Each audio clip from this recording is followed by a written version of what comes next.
Molt bona tarda.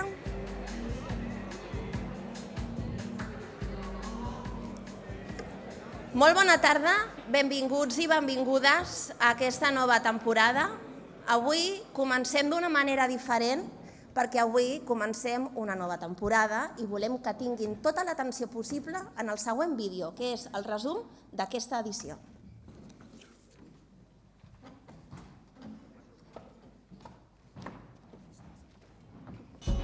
Porque el feminismo no es una etiqueta. Està tancant la finestra d'oportunitat per poder conservar de manera equitativa el 30% del planeta. La capacidad de endeudamiento de los europeos. Què tindrem en el futur en els nostres telèfons? Otro bombardeo. Está claro que bajan tipos para reanimar el endeudamiento, la capacidad de endeudamiento de los europeos con el objetivo de estimular ese tipo de gasto financiado con crédito. Només falten 6 anys per al 2030 i s'està tancant la finestra d'oportunitat per poder conservar de manera equitativa el 30% del planeta. Fins ara només s'ha protegit el 17% de la terra i les aigües continentals i un 8% de mars, oceans i zones costaneres del món. Brussel·les escull Barcelona com a seu d'una de les 7 fàbriques d'intel·ligència artificial de la Unió Europea. Rebrà uns 200 milions d'inversió que serviran per ampliar la capacitat de supercomputació del Mare Nostrum 5. La democràcia no és un sistema perfecte, ni ho serà mai, ja que les seves grans virtuts estan arrelades de manera profunda en els defectes més majúsculs. Un mal menor. Ayer, en Ucrania, otro bombardeo sobre un mercado provocó también un montón de víctimas, pero tengo la sensación de que en este caso, el convencimiento de que las imágenes de esta masacre no van a cambiar nada. Sigo siendo feminista a pesar de que ya soy independiente, porque el feminismo no es una etiqueta, porque es el principio de igualdad entre hombres y mujeres y el movimiento que lucha por ello. Pero una igualdad real en todo. En casa, en el trabajo, en el sueldo, en el acceso a los puestos directivos, en la forma como se vive la vuelta a casa en una noche solitaria, en la posibilidad de poder vestirse como una quiere, iguales en el efecto de un no dicho a otra persona, iguales en absolutamente todo.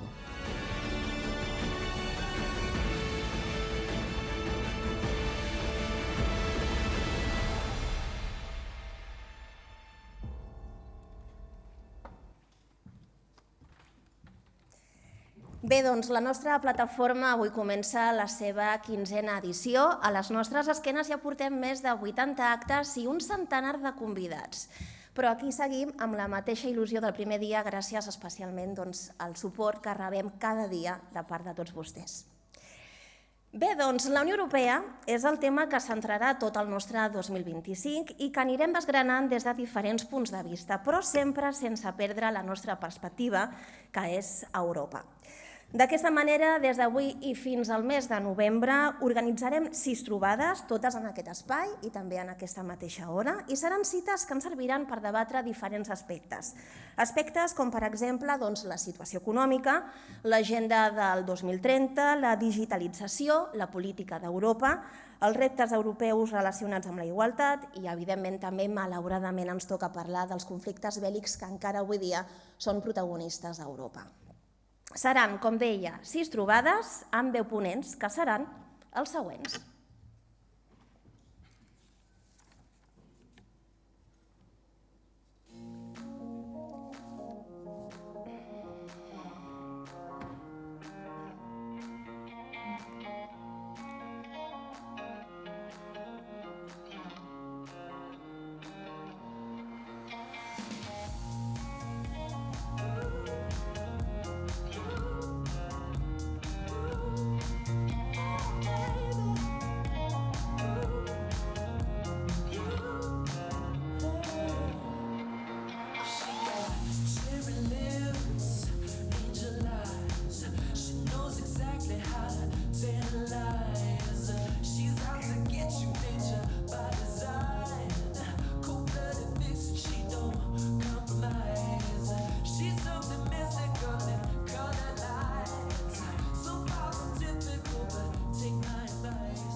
I avui comencem amb aquesta nova aventura amb el nostre leitmotiv, que és sempre una mica l'economia. Santiago Castellà Sorribas, president de l'Autoritat Portuària de Tarragona i també professor titular de Dret Internacional Públic a la Universitat Rovira i Virgili, i Jordi Martí Pi de la Serra, economista i professor de la Universitat de Barcelona, seran els responsables de debatre l'actual situació econòmica i també fiscal a Europa. Els dos seran presentats per l'Alfredo Rocafort, que és president de la Reial Acadèmia Europea de Doctors, la RAED, que, per cert, li donem la benvinguda com a nova patrocinadora de la nostra plataforma. I ja que parlem de patrocinadors, com qui no quiere la cosa, volem donar les gràcies a totes les empreses que un any més ens donen recolzament, especialment a Aigües de Barcelona, que continua sent el nostre patrocinador principal. Però també volem donar la benvinguda a més empreses que, a banda de la RAED, també han decidit aquesta edició donar-nos el seu suport. Són 4 empreses més, a banda de RAED, és CEMSA, Reial Club Deportiu Espanyol, Puma, que ja va ser patrocinador nostre i que aquest any vesteix les nostres hostesses, i Mercedes-Benz Quadis Autolica, que per cert han portat uns cotxes d'exposició que estaven aquí a l'entrada per si els interessa, si volen comprar algun, poden demanar una cita a les nostres hostesses que tenim aquí fora i concertar aquesta visita. Gràcies també a tot l'important entramat d'empreses, d'entitats, d'associacions socials i econòmiques que ens acompanyen edició rere edició i que poden conèixer a través dels nostres canals de difusió. I ara sí, tornem a parlar dels protagonistes de la nostra primera conferència. Com veiem, els nostres ponents seran presentats pel president de la Reial Acadèmia Europea de Doctors, el senyor Alfredo Rocafort Nicolau. Es perito y profesor mercantil, censor jurado de cuentas, miembro de número por la Asociación Española de Asesores Fiscales, doctor en Ciencias Económicas por la Universidad de Barcelona y doctor en Derecho por la Universidad Camilo José Cela de Madrid. Además de los estudios que acabo de enumerar, también es académico numerario y ha sido secretario de la Junta de Gobierno y presidente de la Junta de Gobierno de la Real Academia Europea de Doctores. En el ámbito de la gestión universitaria ha desempeñado muchísimos cargos, numerosos cargos, y es autor también de una treintena de libros y de manuales vinculados a la contabilidad y a la administración de empresas, artículos científicos, y es el fundador del despacho profesional Gabinete Rocafort. Además de ser toda una eminencia en el mundo universitario, pues también tiene sus aficiones que, como cabía de esperar, también desempeña con muchísimo ahínco, razón por la cual, como judoka, llegó a ganar algún que otro campeonato. Estamos deseando escuchar a la ponencia, la presentación de Rocafort a nuestros invitados de hoy, pero como siempre, eso no cambia, será después de comer. Así que muchísimas gracias por su atención y volvemos en un ratito. Gracias.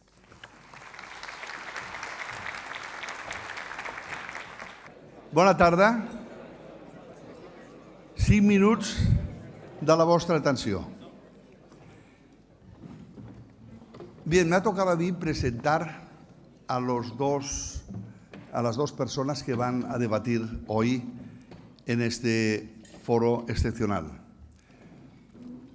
Y voy a decir una serie de cosas que son muy similares el uno del otro.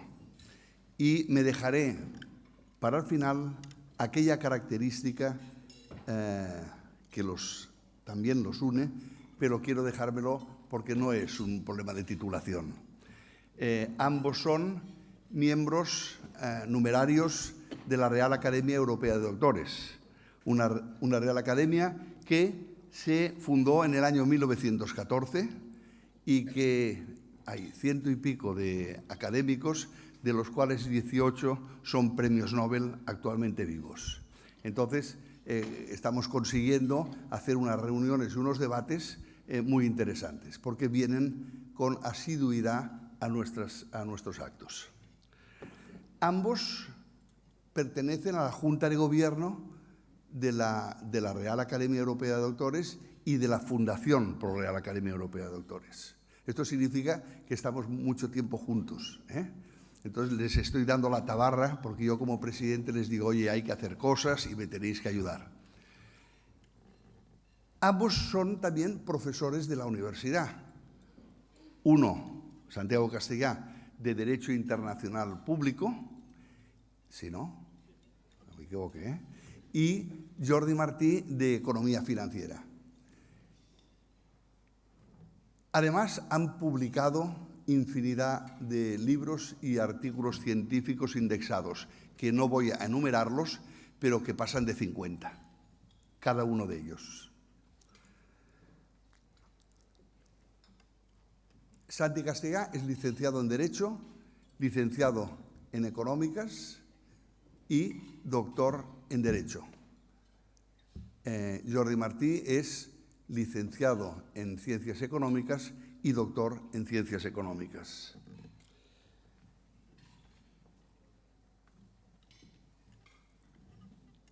Santi Castellà es actualmente el presidente del puerto de Tarragona. Ha sido senador por el Partido Socialista y también ha sido subdelegado del Gobierno de España en Tarragona durante 2 años. Todo eso le ha obligado, lo del puerto de Tarragona, a dejar otras actividades que venía desarrollando. Bien, yo no me quiero alargar demasiado. Simplemente quiero establecer una cosa más en común que tienen, que para mí es la más importante. Es la erudición que tienen los dos. Cuando a mí, el año pasado que vine a un acto como el de hoy, me dijo, que no se me deje el nombre, Inma, y ahora de la mano de Elena, me dijo, ¿podríamos hacer un acto similar al que has estado hoy, pero el año que viene? Y digo, fantástico, lo vamos a hacer. Y yo tenía muchas personas para poder intentar traer a este acto. Y escogía a las 2 personas que creo que son más eruditas de la academia. Fíjate que es gordo esto que digo, ¿eh? Sí, no digas que no, que es que sí. Santi, aquello que me has pedido que resaltase de ti, no lo voy a hacer. Bien, yo solamente, de verdad, si ahora dijésemos, mira, en vez de hablar de Europa y de los conflictos bélicos y de lo que nos va a pasar a los españoles y a los europeos con todo lo que se está haciendo en Estados Unidos, podríamos decir muchas cosas, pero si les dijese, oye, dentro de 1 hora me gustaría que pudiésemos hacer una conferencia sobre los viajes a Marte, lo harían los 2. Y digo viajes a Marte no porque lo tenga ya preestablecido, sino que serían capaces de hacer una conferencia de cualquier tema. Por lo tanto, yo no tengo nada más que decirles que vengan aquí y que nos den una lección de lo que es un debate de verdad. Un aplauso para ellos.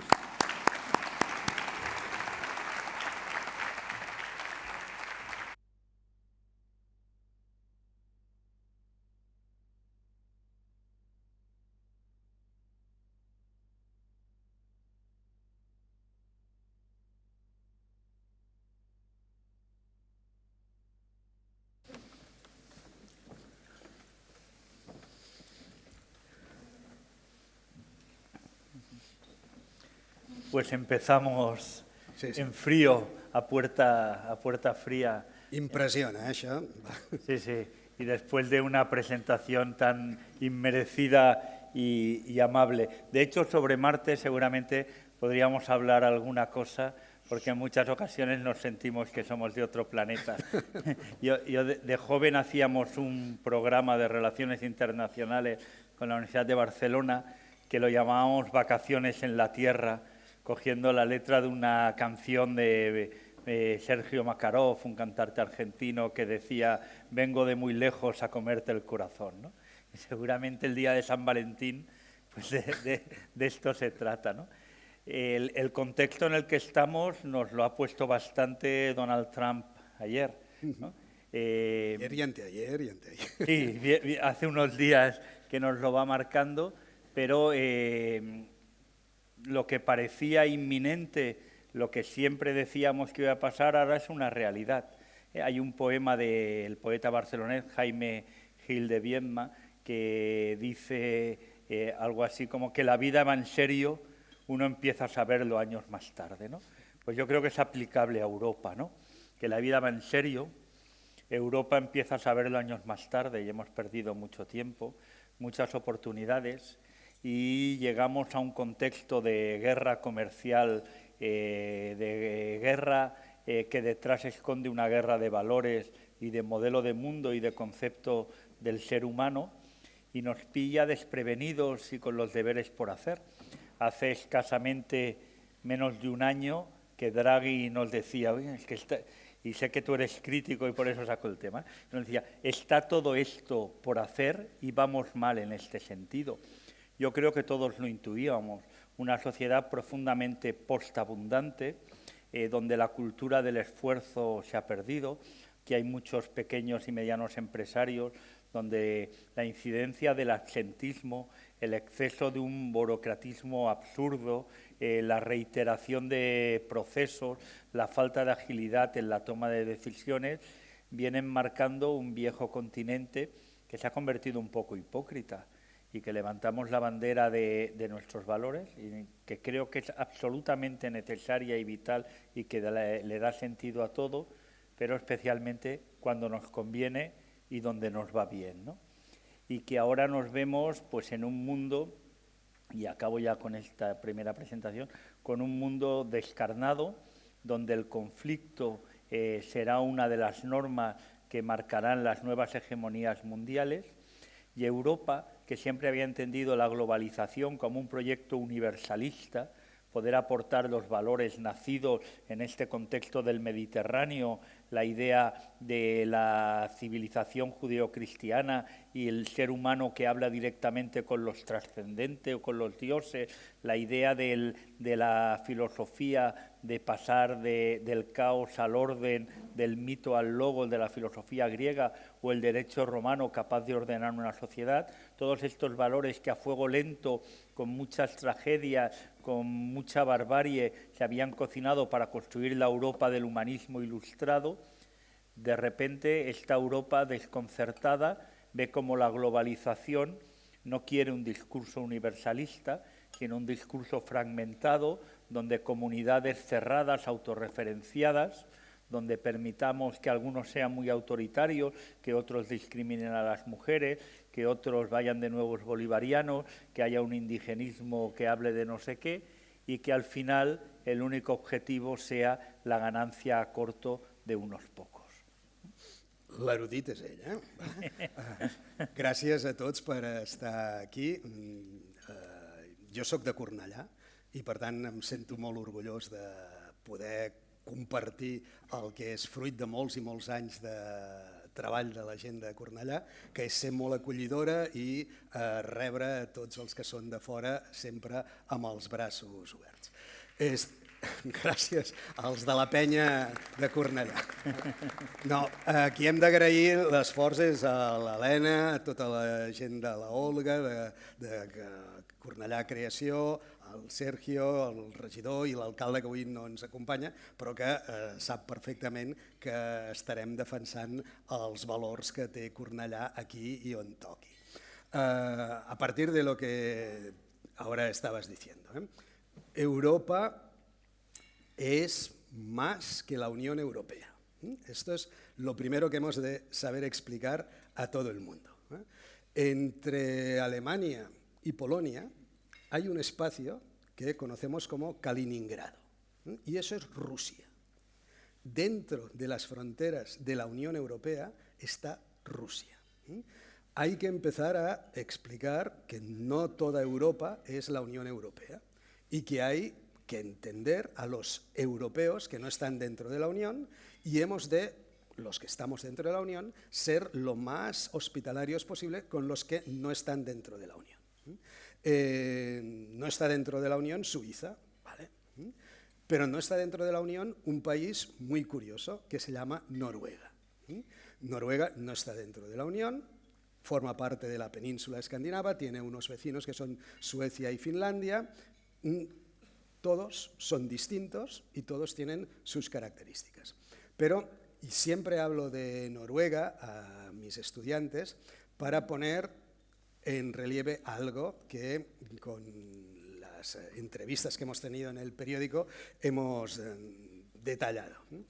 Los países más prósperos, los países donde podemos encontrar los índices de felicidad más elevados, son países que pagan impuestos.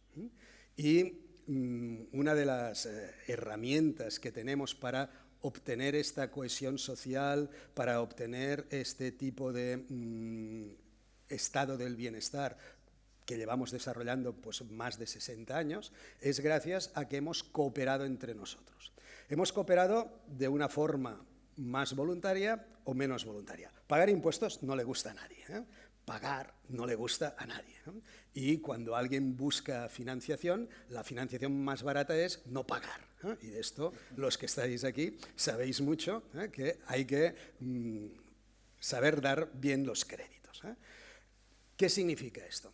Que nosotros hemos ido desarrollando una cultura basada en unos servicios públicos, en unas conciencias de cohesión que no son gratis, sobre las que hay que financiar una serie de inversiones y unos mantenimientos, y eso comporta cooperación. Si no tuviésemos un sistema fiscal, tendríamos otras formas de cooperación. La mayoría de los que estamos aquí, nuestros padres o nuestros abuelos, vivieron en pisos que eran de las cajas de ahorros. Cuando las administraciones públicas no tenían recursos para generar vivienda social, fueron las cajas de ahorros las que suplieron esta actividad. Y las cajas de ahorros eran entidades básicamente cooperativas. De esto se ha transformado en sociedades anónimas que cotizan en bolsa, etcétera, etcétera, etcétera, y ahí todas las quejas que queramos sobre cómo funciona la banca online y estas situaciones. En Noruega pagan los mismos impuestos que pagamos nosotros, más o menos. Pero los noruegos tienen una bolsa de petróleo impresionante. Si ahora nos planteásemos que entre Barcelona y Mallorca hay una gran bolsa de petróleo, ¿qué haríamos? ¿Plantearíamos a nuestros gobiernos continuar pagando impuestos o viviríamos de las rentas del petróleo? Pues los noruegos decidieron continuar pagando impuestos, garantizar la supervivencia de las generaciones presentes y asegurar las futuras. Y tienen un fondo soberano, un fondo de pensiones del gobierno noruego, que es básicamente 2 veces el Producto Interior Bruto que generamos en España. ¿Vale? Entonces, los noruegos tienen acciones de todas las compañías del IBEX, de todas las compañías que cotizan en Europa, de compañías que cotizan en todos los mercados internacionales. Y continúan pagando sus impuestos. Nosotros nos hemos de dotar de las garantías por lo que va a venir, por lo que tú explicabas, Santiago, de este conflicto continuo que vamos a tener en los próximos años, para mantener lo que fue un pacto único después de la Segunda Guerra Mundial, que es este pacto social que nos ha llevado al estado del bienestar que tenemos actualmente. Y esto es lo que Europa en estos momentos debe defender a ultranza. Un pequeño milagro, ¿no? Hay un autor muy interesante alemán, Ralph Dahrendorf, que fue director de la London School of Economics, autor en el año 78 de un libro, Nuevo Liberalismo, con una frase preciosa: ser liberal no es ser un mierda liberal. El liberalismo es una cosa ética, de compromiso con que las personas han de decidir su futuro y tal, que poco antes de morir, después de ser nombrado Sir por Su Majestad Británica, escribió un libro que se llamaba La Cuadratura del Círculo, y hablaba que combinar libertades individuales, democracia, mercado y cohesión social y bienestar era algo casi imposible, y solo se ha dado en Europa los últimos años. O sea, en todos los años que llevamos de humanidad, este milagro solo ha sido posible aquí. Y es verdad que no es fácil de universalizar, pero Europa es un proyecto político que necesita de su unidad porque es muy pequeña.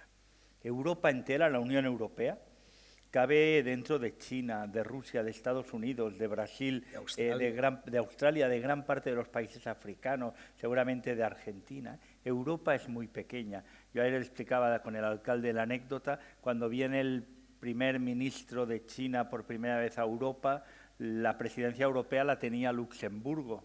Y había la comidilla general, el cachondeo de decir Luxemburgo va a recibir a China, hasta el punto que el presidente de Luxemburgo le dijo: me da vergüenza un país tan pequeño como Luxemburgo recibir a China, ¿no? Y le respondió el presidente de China: no te preocupes, para China todos los países sois pequeños, ¿no? Y efectivamente, hay la anécdota de cuando Jordi Pujol fue a ver al presidente de China, después de regalarle una estatua en plata de Sant Jordi, le dijo: es que somos 6 milions de catalans, y le dijo: ¿y en qué hotel estáis?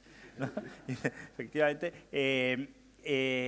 Europa es muy pequeña y o va unida.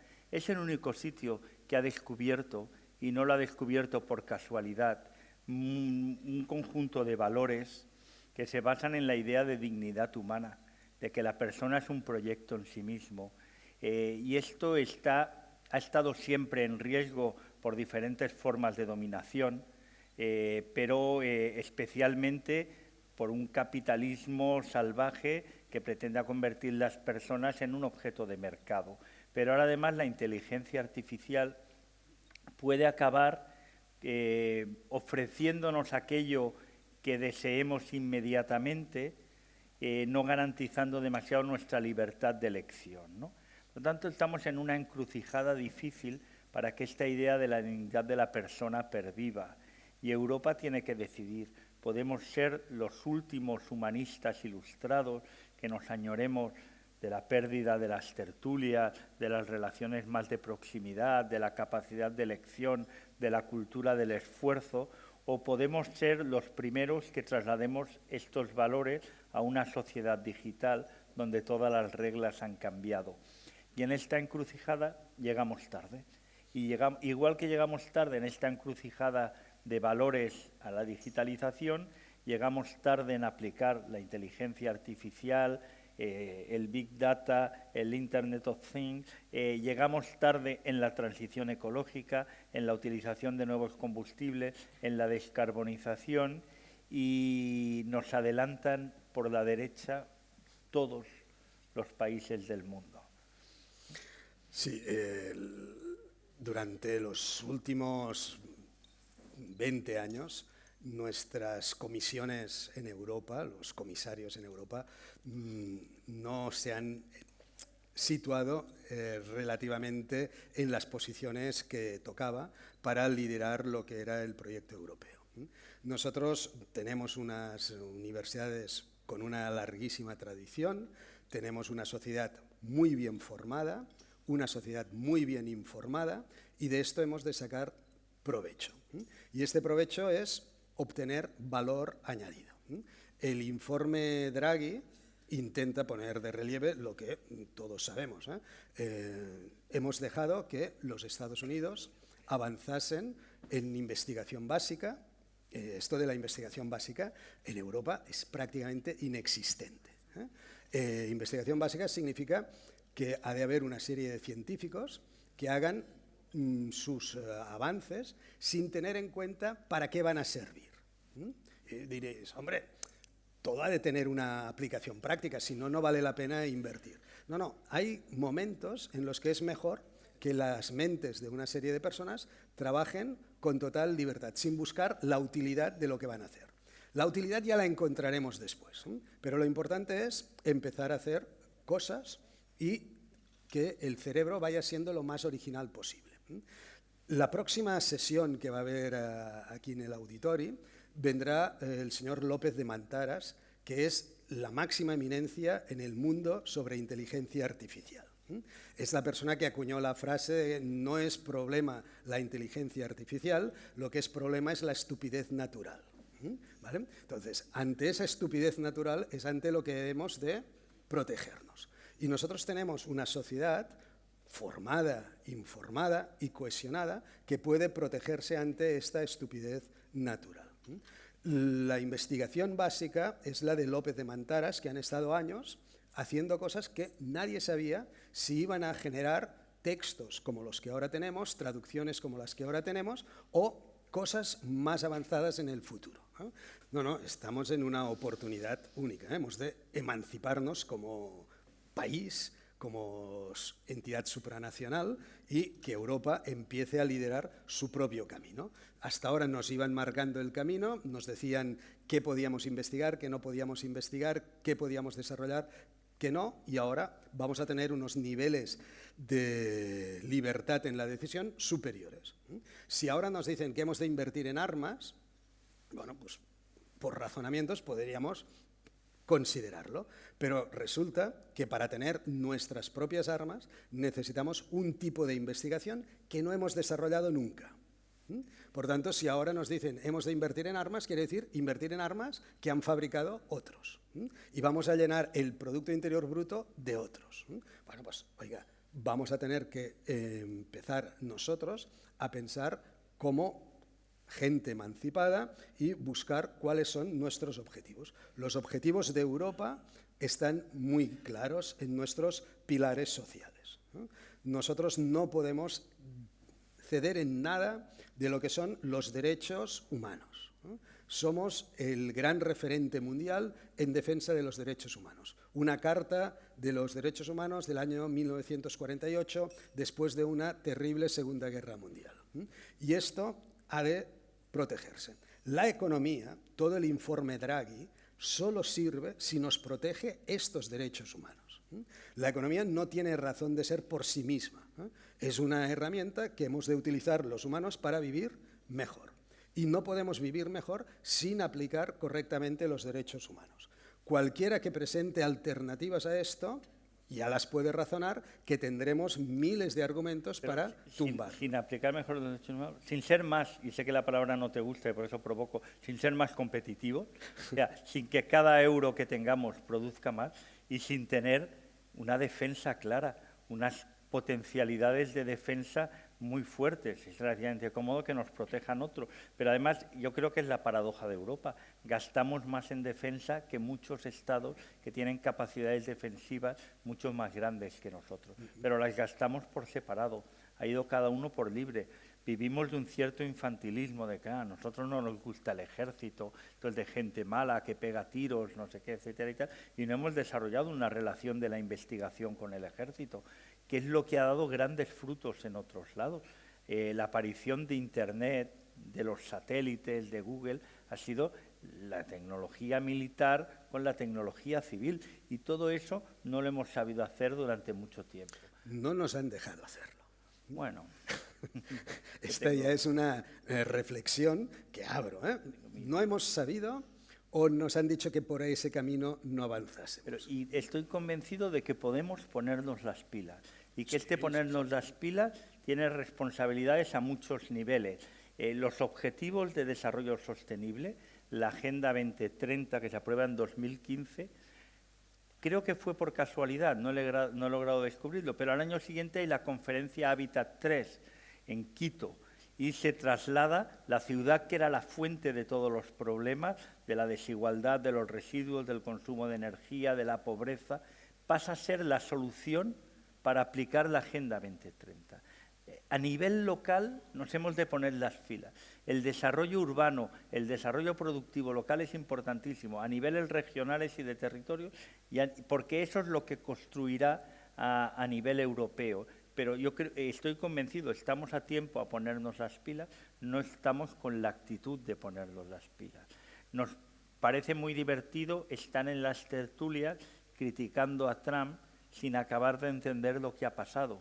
Y cuando ya sea demasiado tarde, seremos los más divertidos y los que nos reiremos haciendo memes de Trump, etcétera, pero nos habrán pasado varios trenes por delante, entre otros la descarbonización, y la digitalización, la inversión en conocimiento y en técnica, y sobre todo la conciencia, que lo decías tú, en esta idea de los derechos humanos, de defender una forma de vida que nos gusta y que implica muchas más cosas, que implica un respeto al tiempo libre, que implica una idea de intimidad personal, relaciones que implica familiares, una elección en relaciones familiares, relaciones intergeneracionales, evitar el modelo, lo exagero todo mucho, porque llevamos poco tiempo de tener perros en el sofá y abuelos en residencias, ¿no? Tenemos que plantearnos qué tipo de vida, con una población muy envejecida, que es otro de los problemas de Europa. Sí, sí. Y hace 2 días veía en México la media de edad, con muchos más millones de personas que en España, es de 29 años.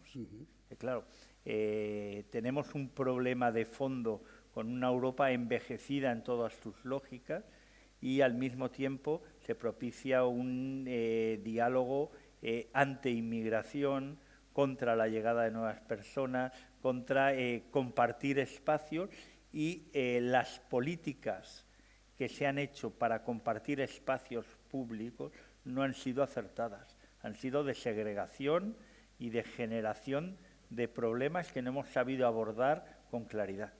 Mira, has tocado el tema de las ciudades, que es uno de tus puntos de especialización. Nosotros tenemos aquí los señores de Aguas de Barcelona, ¿no? Estos son los profesionales para dotar de agua a cualquier ciudad en el mundo. Son los que saben más, ¿no? En el mundo mediterráneo no nos sobra el agua, ¿no? Y hemos crecido y somos un país que exporta cítricos, carne, frutas de todo tipo, verduras. En un kilo de verdura, en un kilo de naranjas, en un kilo de carne, hay agua, muchísima agua. Somos un país exportador de agua y padecemos unas sequías tremendas. Esto significa que sabemos hacer más cosas de las que el informe Draghi explica, ¿vale? Y por tanto, cuando en un determinado país han de crear una nueva ciudad, Egipto crea ciudades de la nada, en México se tendrán que crear ciudades porque su desarrollo ya no da para más, nosotros deberíamos ir y construirlas llave en mano. Tenemos todos los conocimientos, las capacidades y la potencia financiera para hacerlo. De manera que las grandes ciudades inteligentes las deberíamos construir los europeos. Y este debería ser uno de los elementos que nos permitiría pacificar muchísimas zonas del planeta. En este sentido, hemos de pensar que los movimientos demográficos hemos de empezar a llamarlos por su nombre. Migraciones por motivos económicos, esto es desplazamiento por razones económicas. Puede haber desplazados políticos y a estos los hemos de acoger con las políticas de asilo las más eficientes posibles. Pero los desplazados económicos es algo que va en contra de todos los derechos humanos, absolutamente de todos. Uno puede desplazarse porque le interesa, pero cuando está forzado a marchar de su tierra, de sus núcleos familiares, por razones económicas, esto no es un tema que pueda aceptarse dentro de nuestra regulación de los derechos humanos. Hemos de impedir esto. Y México, si ahora es apretado de una forma exagerada por el gobierno Trump, nos abre unas relaciones internacionales como nunca. Hemos de superar temas históricos con México, pero México nos permitirá crecimientos increíbles, porque lo importante en economía no es producir. Los macroeconomistas, el informe Draghi está hecho por muy buenos macroeconomistas, algunos compañeros míos en la universidad, solo hablan de producto, de producción. Y esto es la economía de la segunda revolución industrial, donde el problema era producir, producir y producir, donde los que mandaban en las empresas acabaron siendo los ingenieros de producción. Nosotros sabemos perfectamente, todos los que hay aquí, que puedo producir, pero que si no vendo, me voy a arruinar. Por tanto, en el informe Draghi lo que debe decir es cómo vendemos lo que producimos. Ese es el punto. Y hemos de vender para generar valor añadido. El valor añadido, el IVA que pagamos, es la diferencia entre el precio de venta y una serie de costes, no el de la mano de obra. Pues entender el valor añadido, que es el Producto Interior Bruto, ¿no? El concepto este de Producto Interior Bruto está anticuadísimo y lo podemos superar, y todos hacemos declaraciones de IVA trimestrales o mensuales, pues la base sobre el IVA, esa base, que es el valor añadido que ha generado nuestra empresa, eso es el Producto Interior Bruto de nuestra empresa. Y ese Producto Interior Bruto hemos de aumentarlo, naturalmente, pero eso no quiere decir produciendo y a precios cada vez más bajos. Hay que vender lo que producimos. Y una base de venta es el precio, indudablemente, pero hay otros muchos factores que nos ayudan a vender. Y con México podemos vender muchísimo. La innovación y el valor añadido que demos a un producto es básico en esto. Claro, cuando tú decías por cada euro, nosotros hemos de ver el valor añadido que sacamos al euro. ahora hemos padecido un aumento del precio del aceite de oliva.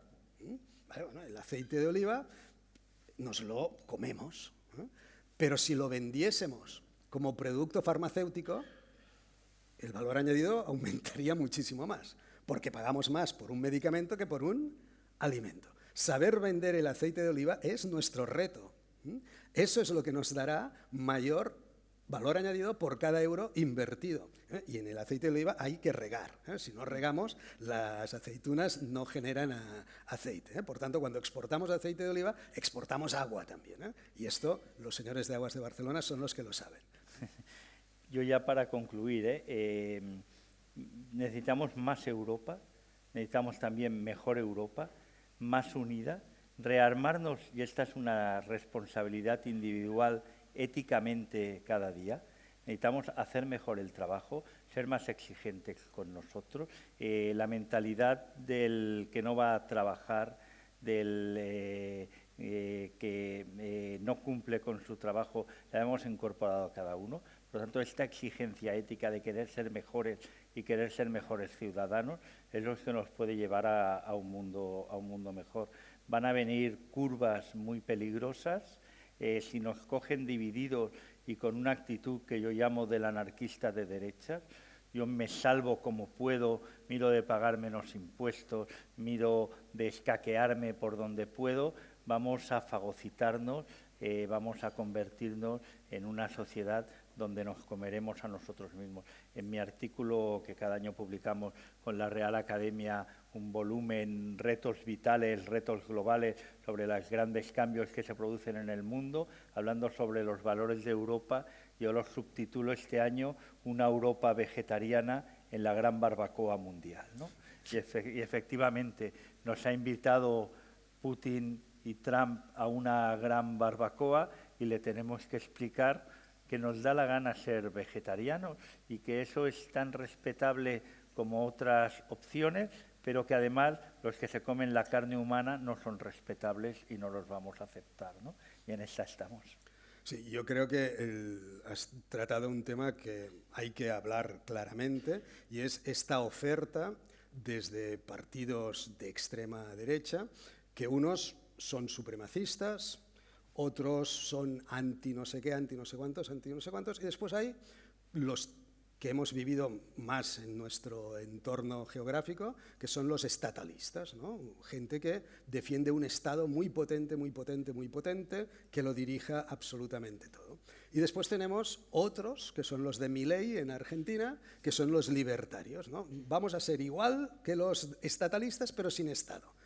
Y esto es una oferta enorme que la población joven recibe como inputs continuamente y que no tiene suficientes argumentos para equilibrar, para defender o contrarrestar determinadas posiciones. Hemos de empezar a entender que en Europa hemos sido liberales, en el sentido de que hemos equilibrado el poder público y el poder privado, y que ahora, si alguien nos da soluciones fáciles de desequilibrio, nos vamos a poner en unas posiciones de radicalidad que históricamente hemos visto que son las que no acompañan la defensa de los derechos humanos.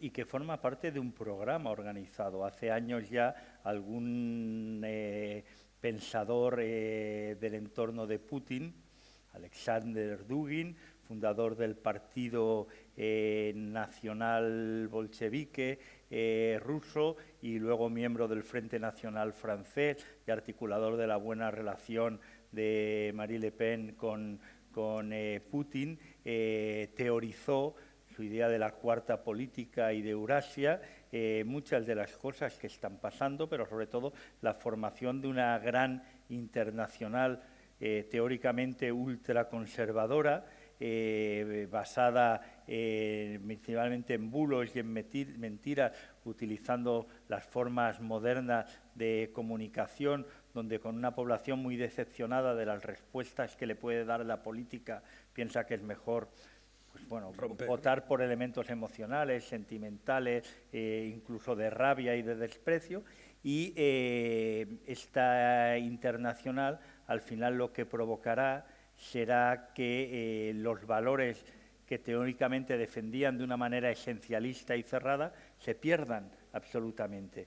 Y tendremos un mundo mucho más controlado por el autoritarismo chino, por la discriminación de hombres y mujeres del islamismo radical, por formas donde se corten las libertades, que tengan expresiones autoritarias o neobolivarianas, porque al final son lo mismo, ¿no?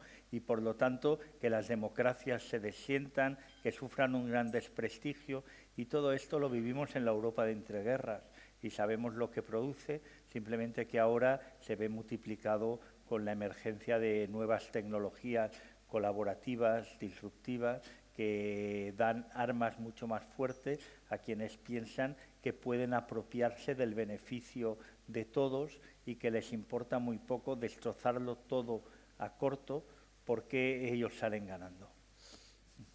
Pues Me parece que...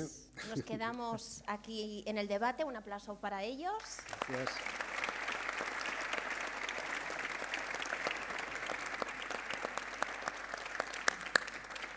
El debate era muy interesante, pero por razones de agenda de nuestros invitados tenemos que acabar puntuales hoy a las 4 y no queríamos dejarles sin el turno de preguntas. Como hay muchas caras nuevas, recuerdo un poco cómo es el funcionamiento. Ahora tenemos en la parte de atrás, tenemos a nuestras azafatas vestidas de ropa de puma, como he dicho al inicio. Lo que tienen que hacer es levantar la mano y les acercaremos un micrófono. Con que digan el nombre, si quieren, lo agradeceríamos. También la empresa, ya tengo una mano levantada. Juan Carlos, ahora te paso el micro.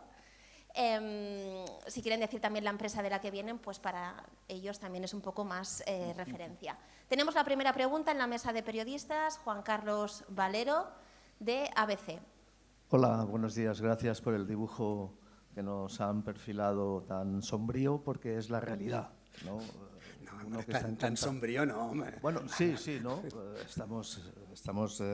Bueno, el semanario The Economist publicaba el otro día una portada diciendo Proyecto 1897, la presidencia imperial, ¿no?, de Trump, ¿no?, recordando al presidente de Estados Unidos de 1897, William McKinley, que bueno, se anexionó Guam, se anexionó Filipinas, provocó una guerra con España que perdimos y entonces perdimos también Cuba, ¿no?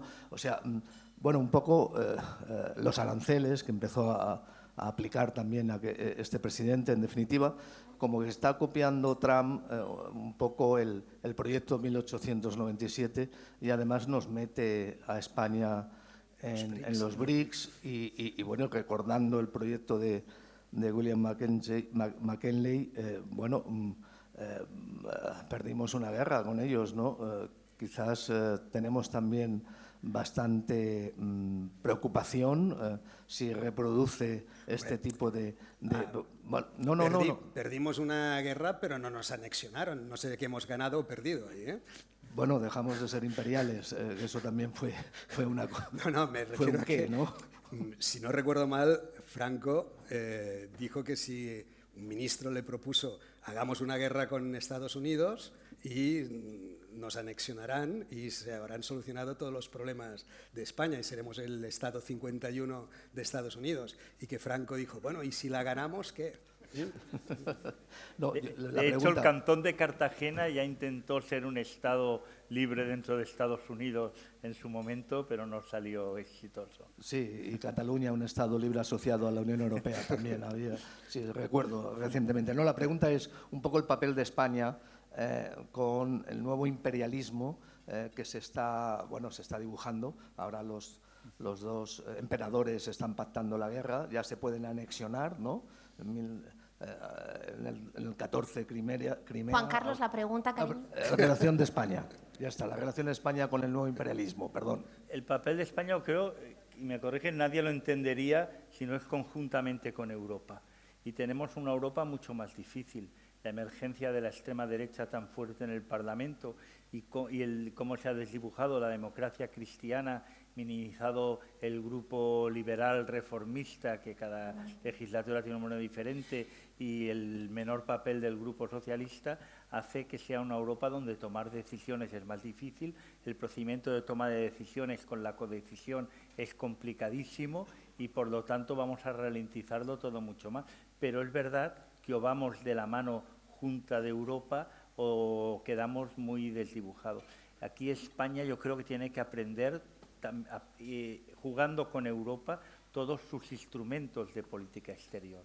Pero a mí me ha sorprendido desde el puerto de Tarragona, que llevo 4 meses, ¿no?, cómo toda la logística naviera puede ser un instrumento de política exterior interesantísimo.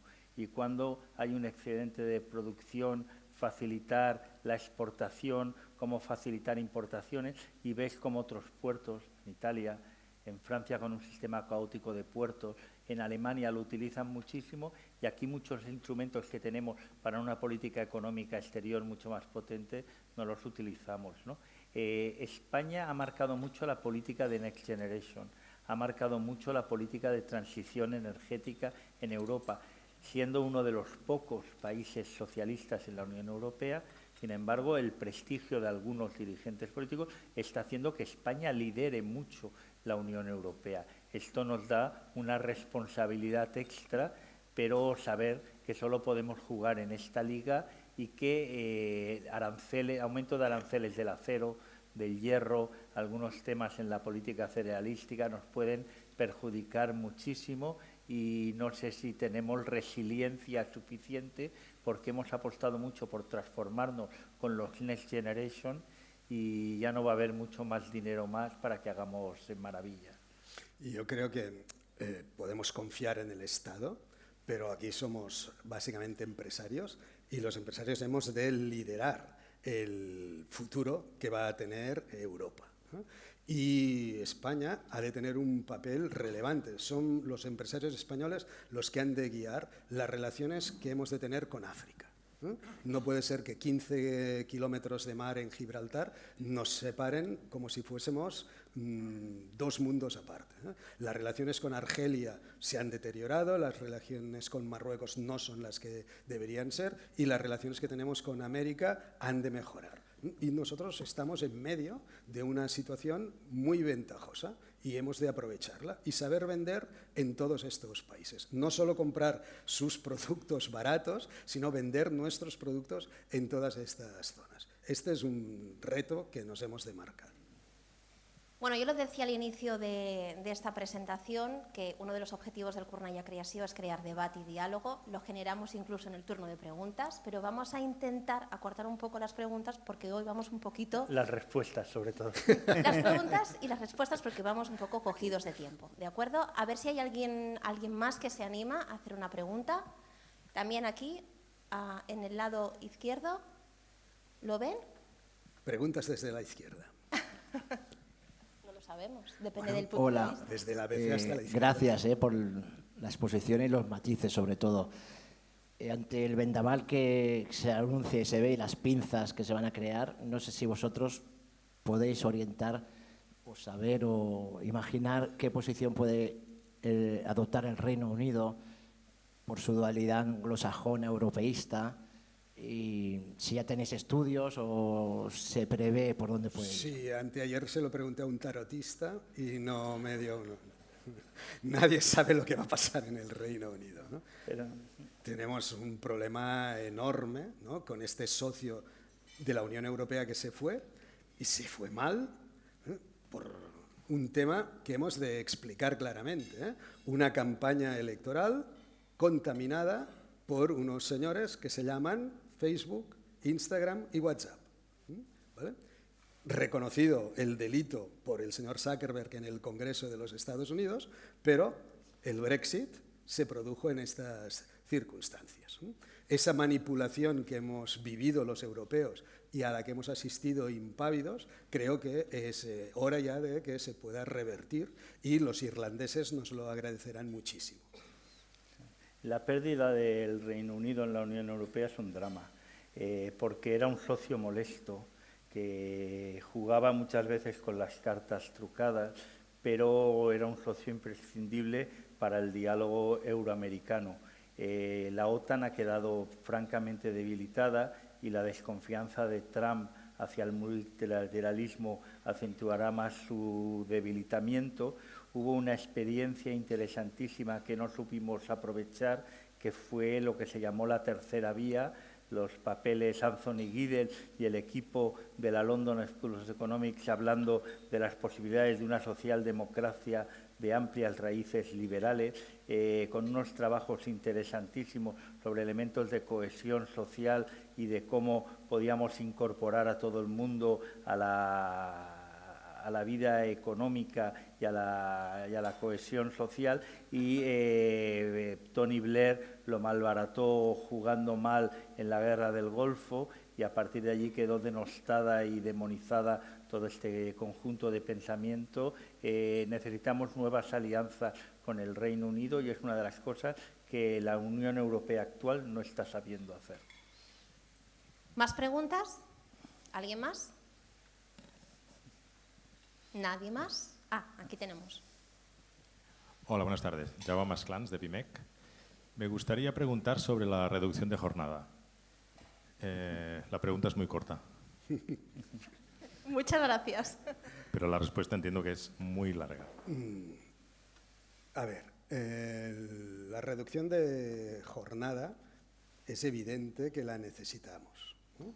Somos un país con un problema demográfico, pero somos un país con unas capacidades productivas enormes, ¿no? El informe Draghi confunde continuadamente productividad y competitividad, ¿no? Y son dos cosas distintas. Los macroeconomistas se hacen a veces un lío, pero en las empresas esto lo tenemos muy claro, ¿no? Productividad es cuánto tenemos de producto por unidad utilizada, ¿no? Pero es un cociente entre unidades físicas, ¿no? Tantos coches por hora trabajada. Esto es productividad. Y nuestros entornos laborales son muy productivos, ¿no? Por hora trabajada producimos muchísimo. Que lo podríamos mejorar con menos absentismo, seguro, ¿eh? Pero esto es elevado. Lo que no es bueno en nuestro entorno es la competitividad, que es el precio del coche y el precio de la hora trabajada, ¿eh? Si nuestros coches no son los más caros, nuestro numerador es pequeño. Y si nuestros salarios se van asemejando a los europeos, que venden coches más caros que nosotros, entonces nuestra competitividad baja. Y este cociente de euros y el cociente de unidades físicas, productividad, unidades físicas, competitividad, euros, esto hay que saberlo explicar muy bien. En nuestro entorno nos podemos permitir el hecho de ir a jornadas laborales más reducidas. Podemos soportarlo perfectamente. Nos costará. Esto siempre tiene dimensiones temporales, ¿eh? No se puede hacer de un día para otro, pero esto se puede hacer. Y en la medida en que nosotros vayamos mostrando esta capacidad, hemos de ser capaces de vender todos esos productos que hacemos tan bien y con estos niveles de eficiencia a los precios que se corresponden. Si nuestras fábricas de automóviles venden los coches más baratos de todo el grupo, nuestra competitividad siempre es baja. Y en cambio, nuestros trabajadores en estas fábricas producen a la perfección lo mismo que en Wolfsburg, que en Chequia o en cualquier otro país de la Unión Europea. Yo hace unos días tuve un debate sobre este tema, ¿no? Y al final decíamos, es necesario un nuevo pacto social, intergeneracional, de reparto del tiempo, del trabajo, etc. Una teoría muy bonita, y al final la persona me decía, ¿esto quién lo han de pagar? ¿Los empresarios, como siempre, o el Estado? Decía, es lo mismo. O sea, si lo hace el Estado, lo vais a pagar con vuestros impuestos. Al final, yo creo que el problema, y no soy un experto en el tema, pero tengo la percepción del problema, es que hay un tipo de empresa productiva y de un tamaño más pequeño que asume unos costes fiscales y una contribución al bienestar de todo mucho más elevada que una gran empresa, en ocasiones con políticas o con actividades muy especulativas, y que tiene un espacio de beneficio sobre sus ganancias muy elevado, y que en esto Europa también tiene que repensarse. La fiesta la vamos a pagar siempre entre todos, pero hay algunos que tengo la sensación que pagan históricamente menos la fiesta. Bueno, pues tenemos que despedirnos. Este primer acto termina aquí. La siguiente cita, les hemos dejado, por cierto, en las mesas el programa de este año. Verán que la siguiente cita es el 21 de marzo, también aquí, como les decía. En este caso será un cara a cara con dos mujeres, con Cristina Gallac, excomisionada para el Desarrollo Sostenible de la Agenda 2030, y Patricia Espinosa, que es exsecretaria ejecutiva de la Convención Marco de las Naciones Unidas sobre el Cambio Climático y embajadora emérita de México. Como siempre, pueden ver la esencia de este face-to-face, lo más importante de este acto, a través de nuestras redes sociales. Y les damos las gracias por acompañarnos. Feliz San Valentín, por cierto. Y acabamos, evidentemente, con un aplauso. Santiago Castalla y Jordi Martí, muchísimas gracias por acompañarnos. Muchas gracias.